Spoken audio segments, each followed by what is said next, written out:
Doctor, please durbummaan dhiiga hin qabne ni jira jedha gaafini.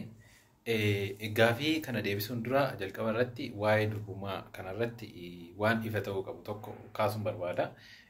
Durbummaa jechi jedhu kun yookaan immoo virjiniitii jechi jedhu kun jecha hawaasaati. Jecha hikkiminaa yookaan meedikaalaa ta'uu caala jecha hawaasaati. Immoo kan definition isaa gaafa ilaallu virjiniitii inni jedhamu kun yookaan durbummaa inni jedhamu kun akkamitti hiikamaa just membreenidha. Haguugduu qaama saalaa dubaraa alarraan haguugdee argamtu jechuudha. Gosallee aan qabaatu jiraatu malee just haguugduu qaama saalaa dubaraa gara alaatiin haguugdee argamtu jechuudha. Waa'een virjiniitii kun meedikaalii signifikaansii yookaan immoo barbaachisaa hangas mara hin qabu.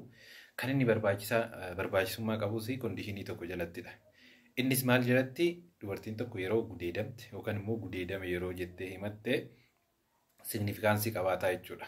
Maalin yeroo san barbaachisummaan isaa tokko membreenii sun jiramoo raapchar godhe jiramoo hin jiru hin jedhu yoommoo hin jiru ta'e yookaan immoo membreenii sun yoo bade ta'e dhiyoo bade moo duraan bade oldidha moo ni udhaan jedhu san adda baafamee for legal purpose itti gaafatamummaadhaaf yeroo san ragaan akkasiillee ni kennama jechuudha. Barbaachisummaa isaallee yeroo san inni jira jechuudha meedikaalii.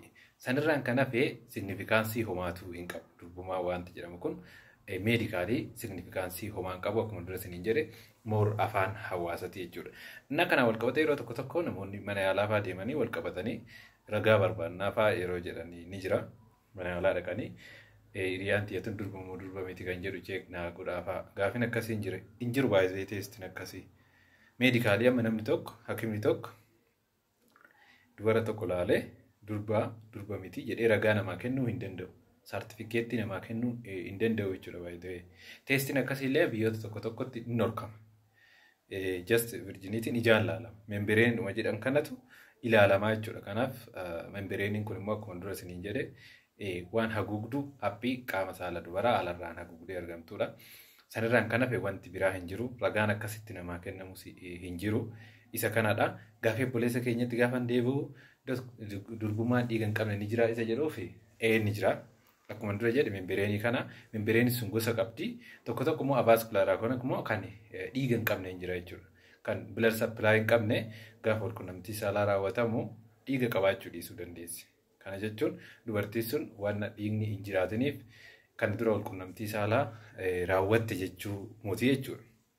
Akkasumas immoo jiraachuun durbummaa yookaan immoo virjiniitii kun walqunnamtii saalaa malee wantoonni isa waan kan membreenii kana balleessan illee hin jiru jechuudha. Wantoota akka sochii qaamaa, saayikilii oofuu, heavy exercise wantoonni adda addaa kun illee membreenii sun akka raapchar gochuu danda'u jechuudha walqunnamtii saalaa malee. Kanaaf inni jiraachuu fi jiraachuu dhiisuun dubartii sun durbummaa qabaachuu fi qabaachuu dhiisuu ishee ragaa hin ta'u jechuudha.